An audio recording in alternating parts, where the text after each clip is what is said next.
Trying to figure out which web host is going to be best for your website? When comparing two top hosts like Bluehost and SiteGround, it's only natural you'd be spending a few sleepless nights trying to figure out which one's going to be the best choice for you. If you need help deciding, stick around for a full comparison that's going to help you choose and finally get some well-deserved rest. Hi, and welcome to Website Hosting Rating, where we bring you the latest industry reviews to help you make the best choices when launching or growing your website, blog, or online shop.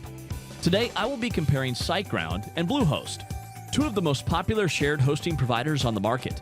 These guys have been around almost as long as the internet and combined serve millions of users worldwide.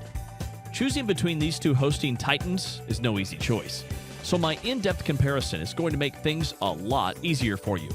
Oh, and be sure to stick around to the end for my personal recommendation. Let's begin.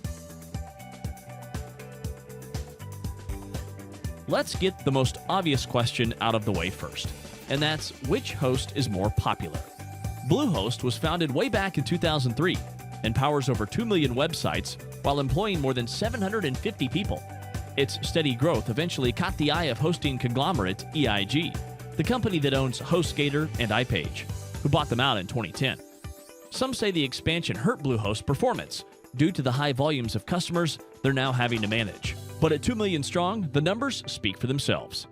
Founded just a year after Bluehost, SiteGround employs over 400 people and also hosts more than 2 million domain names themselves.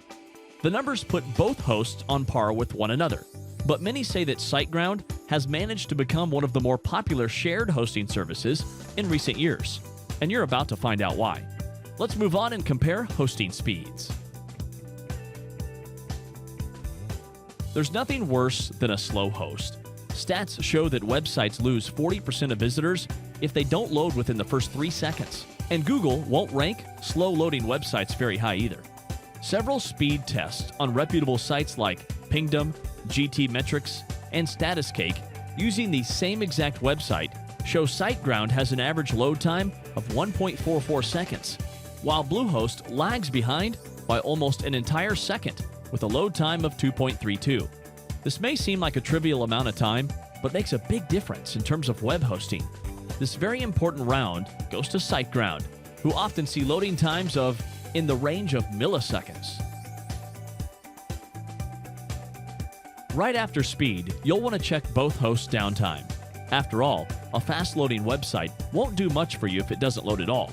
As you might guess, Google doesn't reward websites with too many interruptions either. As a rule of thumb, you want to shoot for a host with at least 99.99% uptime. Make no mistake, those tiny decimals really do matter. Even just 1% downtime means your website won't be accessible for more than 7 hours each month. With that in mind, both hosts completely ace this round. Stats over an entire year show Bluehost does a whopping 100%, while SiteGround boasts an average uptime of 99.98%. Both more than surpass our minimum expectations for downtime, but the point still goes to Bluehost for their flawlessness in this area. The last thing you'll want to assess in terms of reliability is where your host's servers are located compared to your website visitors. If most of your visitors are located in the US, but your server's in Europe, this could cause a few more milliseconds delay compared to having a local server. With 2 data centers in the US, one in the UK, one in the Netherlands, and another in Singapore, SiteGround offers a far more global range of servers to choose from compared to Bluehost's single server in the US, and is therefore again a clear winner here.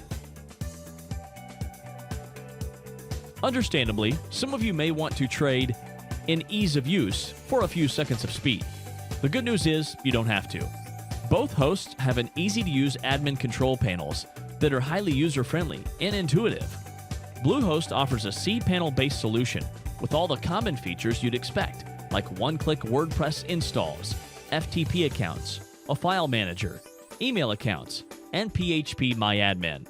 SiteGround, however, has their own custom cPanel, which, if I had to be completely honest, is a little more powerful and intuitive to use than Bluehost's.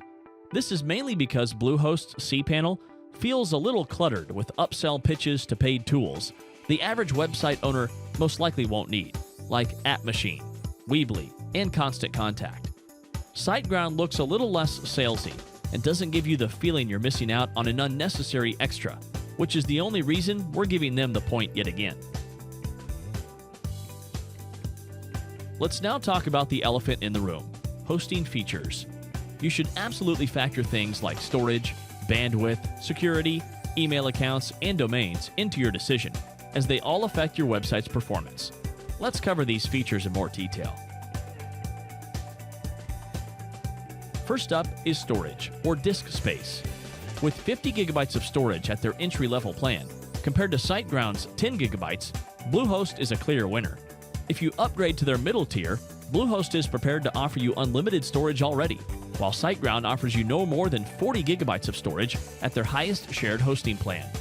In all honesty though, 10 gigabytes is plenty of storage for most web projects, unless you're going to be uploading tons of HD images and videos, which, with video sites like YouTube and Vimeo, is rarely the case these days.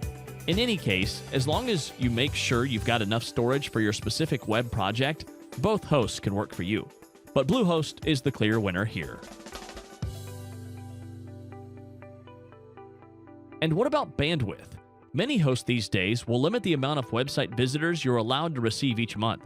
Thankfully, you won't need to worry about bandwidth limits here, as either of the two hosts get you unlimited monthly traffic. On to the security features, another essential component to consider when picking your next web host. Just imagine your website goes down after an update, and you have to spend days fixing things. That's why having recent backups that can be restored in a matter of minutes can be a true lifesaver in case of emergencies. Now with Bluehost, you'll need to purchase automatic backups as an extra add-on at $3 a month for their basic and medium plan, while it's included with their higher plans. Meanwhile, SiteGround comes with an automated backup system straight out of the box. They keep daily copies of your site for the last 30 days, which you can restore in a matter of seconds should the occasion arise. Another cool thing is their backup on demand system that allows you to make immediate backups, which comes in handy if you're about to perform an update or something. Meanwhile, Bluehost seems to have removed the option to create manual backups in cPanel, which kind of feels like they're leading you into buying their add-on one way or another. So while both platforms allow for backups, SiteGround's transparency, efficiency, and simplicity make it a clear winner in my book. As for email accounts, both hosts come with the popular 3 email clients, Horde, Roundcube, and Squirrel Mail, to manage your accounts from cPanel. The only difference between the two is that Bluehost limits their basic plan to 5 email accounts with 100 megabytes of storage each, whereas SiteGround offers unlimited accounts, but the maximum storage per account is limited between 2 and 6 gigabytes depending on which plan you get. Meanwhile, Bluehost offers unlimited email storage and email addresses once you upgrade to any of their higher tiers. At an entry level, the pros and cons of both basically cancel each other out. However, if you need to send huge emails, Bluehost's higher plans may be slightly better suited for your needs. Moving on to another big one, and that is domains. We all like to get a 2-for-1, which is why many hosts attract customers with a free domain along with one of their hosting plans. That is exactly what Bluehost does. Signing up for any of their plans will get you a free domain name. However, you should know that their entry-level plan limits you to 5 subdomains and 25 parked domains, but there are no limitations with any of their higher plans. SiteGround, on the other hand, does not offer a free domain, and you'll need to pay $16 a year for it. On a positive note, you'll have unlimited subdomains and parked domains, regardless of which plan you purchase. This round goes to Bluehost for offering a free domain name for 1 year. And lastly, perhaps one of the most crucial points for many is customer support. SiteGround offers 24-hour support via phone, email, and live chat with incredibly fast response times. Some boldly claim their support is the best on the market, and they always seek to help you find a solution. Bluehost support, on the other hand, is a little slower and not as useful as SiteGround's. Like many big hosting providers, they try to push for upsells with each chat session or phone call, which leaves you feeling like you might be missing out on something you need, when most likely you're not. For obvious reasons, this round goes to SiteGround once again. So what's the final verdict here? Who's the best host? Is it SiteGround or Bluehost? I'll give you my opinion in just a minute, but as you know, Everything comes down to your personal needs and opinion. So let's recap those pros and cons real quick. If you don't need a ton of storage and are after the best performance, speed, and uptime on the market, SiteGround is your best friend. Not only is their support friendly, but they won't try to upsell you every chance they get either. They're also great for those wanting more backup options, and perhaps most importantly, they've got server locations worldwide to suit anyone's needs. However, you'll need to be alright with paying for your own domain name, but that's a trade-off many are willing to take. Now, if you're willing to settle for great but not amazing performance and customer support, you'll do just fine with Bluehost and gain some other benefits in the process, like loads of storage, a free domain name, and a cheaper deal. That's right, starting at $2.95 a month, Bluehost's basic plan comes in a lot cheaper than SiteGround's starter plan, which starts at $6.99 a month. It may not seem like a big difference to pay for the better performance, but keep in mind that those monthly payments add up real quick to a price that is almost double that of Bluehost's. My recommendation for you today is SiteGround. The extra money gets you a better hosting solution than Bluehost's, and their support is more responsive too. Along with performance, speed, and uptime, SiteGround is far superior, and a trade-off I am willing to make for spending a little extra money. That said, you won't be making a mistake with Bluehost either. With over 2 million users to date, Bluehost has more than proven their worth as one of the big players in the game and makes for a valuable, more affordable alternative for those looking to save a buck or two. Whether you're looking to get started with SiteGround or Bluehost, I've got you covered with a special discount code for both, linked in the description below. Simply click the link in the description to select your Bluehost or SiteGround plan today, and your discount will be applied automatically. And that's it for today's video. If you have any more questions regarding these two hosts, be sure to let me know in the comments below, and I will get back to you with an answer.